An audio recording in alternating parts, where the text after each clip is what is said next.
Mario Kart Wii!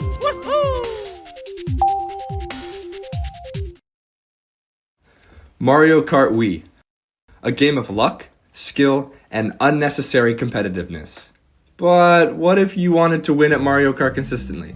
To beat your friends and family without years of practice? What if I used tilt controls, or what if I used a joystick? Is tilt control really worse or better than using a pro controller? Well, to answer that, we need to partake in an age-old debate. Use tilt controls or tilt controls suck?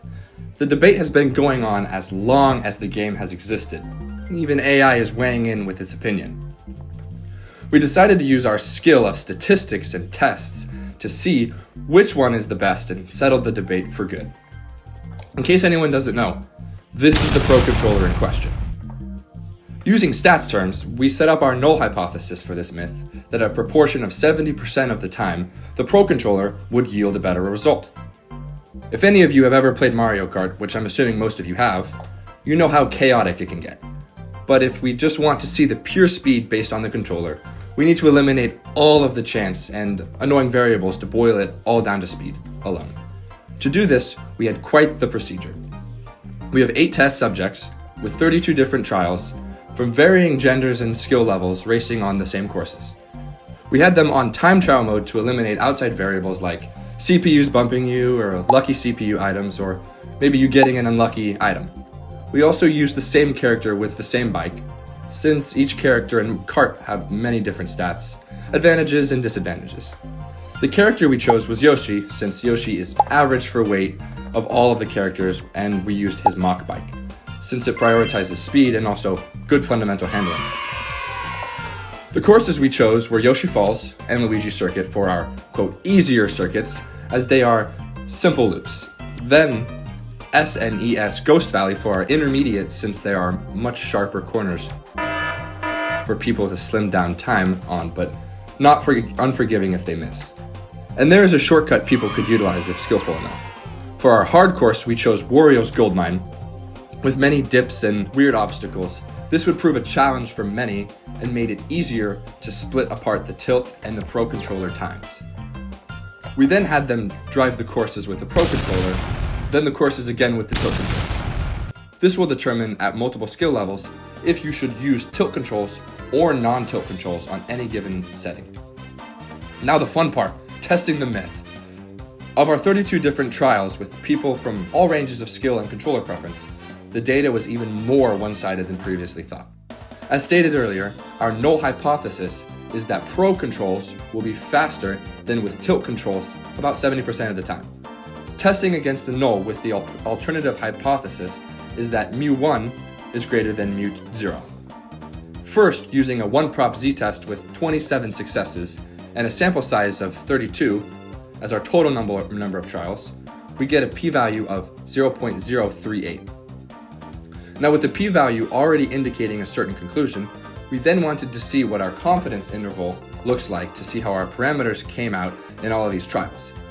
It gives us an idea of how confident we can be that the true value lies within that range. Now, to get our specific range, we constructed a 95% confidence interval using a 1-prop z interval. So, with 95% confidence, the majority of the time, the pro controller will be better than tilt controls is between 71.8% and 97%, which is very interesting results. Something else we kept our eyes on was outliers in our data. There will always be that one person that's never touched Mario Kart before and doesn't know how to go forward, and there will also be someone who seems like they've never put the game down. We wanted to properly address those and see how they might have skewed our data. Since each map was different in length, we found the percent difference to get a general number for each race. We then wanted to find the outliers of that data, so we found the IQR, which is the inner quartile range, which subtracts the first quartile and the third quartile. We then identified outliers by seeing if there's anything above Q3 and anything below Q1. Everything else is not considered an outlier. We can see that we have outliers that support our claim. We had multiple outliers above Q3, which was 6.57, and we had below Q1, which was 1.15, meaning that we had many more people do exceptionally good on the Pro Controller than we had them being bad at it. Even someone who is a devout tilt control user and was disgusted by the idea of using a pro controller ended up scoring better with the joysticks. With all that in mind, at a significance level of 0.05, we reject our null hypothesis and accept the alternative hypothesis that the proportion is greater than 70%. In better terms, we can say that the Pro Controller will yield a better result more than 70% of the time.